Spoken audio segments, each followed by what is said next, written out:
sa création, le festival Europavox permet à tous de découvrir des groupes qui montent, qui apportent de la nouveauté. À la barque, parmi les roseaux, soudain, ta conque était au loin. Rencontre donc avec le roi Angus, venu tout droit de Suisse, et Téméthane, en provenance de Belgique. C'est en 2014 que Martin, Léonard, Augustin et Raphaël se rapprochent pour former le roi Angus. Il y avait moi, le vieux, puis mon pote Léo qui faisait partie des jeunes. Et puis ils venaient souvent jouer chez moi avec leur groupe. Et puis à un moment, je leur ai proposé de faire un truc ensemble, en français notamment, ce qu'ils faisaient moins. Ce qui les a assez amusés finalement de se lancer sur un truc un peu pop, rock, psyché, mais en français.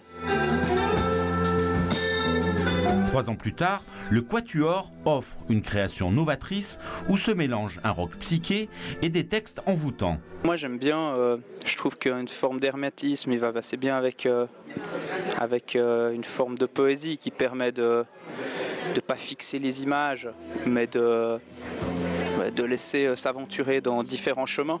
Il n'y avait même pas réellement de direction psychédélique pour la musique ou comme ça, c'est vraiment venu spontanément. En fait, on a joué les morceaux comme ils venaient et puis c'est ça que ça a donné, quoi. C'est Martin qui avait écrit les morceaux du premier album et voilà, quoi, on les a joués comme on a pu et c'est comme ça que ça a sonné. On ne cherchait pas une direction précise comme ça et ça a amené cette particularité, un peu ce mélange entre les deux guitares qui se noient et se confondent, quoi.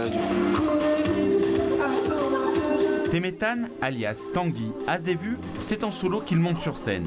Lui, ce qu'il veut, c'est nous faire voyager entre son Congo natal, l'Europe ou encore le Brésil. J'ai commencé la guitare via la bossa nova, la samba, etc.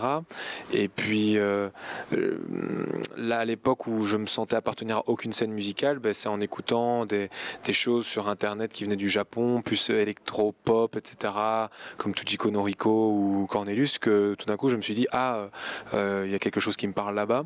Donc en fait je pense pas que j'ai essayé d'absorber des choses. Je crois que ça fait partie de mon parcours et ça fait partie de qui je suis.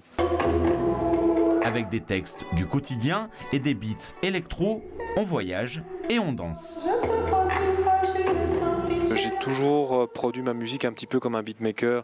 Moi, je me considère comme entre le hip-hop et la chanson française, parce que je produis plus ma musique comme un beatmaker de hip-hop, mais je chante en français, je chante des chansons plutôt que de rapper. Il y a des morceaux qui parlent de mon enfance, il y a des morceaux qui parlent de personnes que j'ai croisées dans la rue, et à partir de cette rencontre fugace, je me suis imaginé quelque chose. Et puis j'écris aussi par rapport au quotidien, ce que je peux voir dans le journal parlé, mais alors je préfère le transcender et trouver des images, histoire de peut-être être plus doux, moins cru. La conclusion de cette édition 2017, c'était bien sûr Manu Chao, en plein air dans l'antre de l'ASM, le stade Marcel Michelin, et 2 heures de show avec un grand S.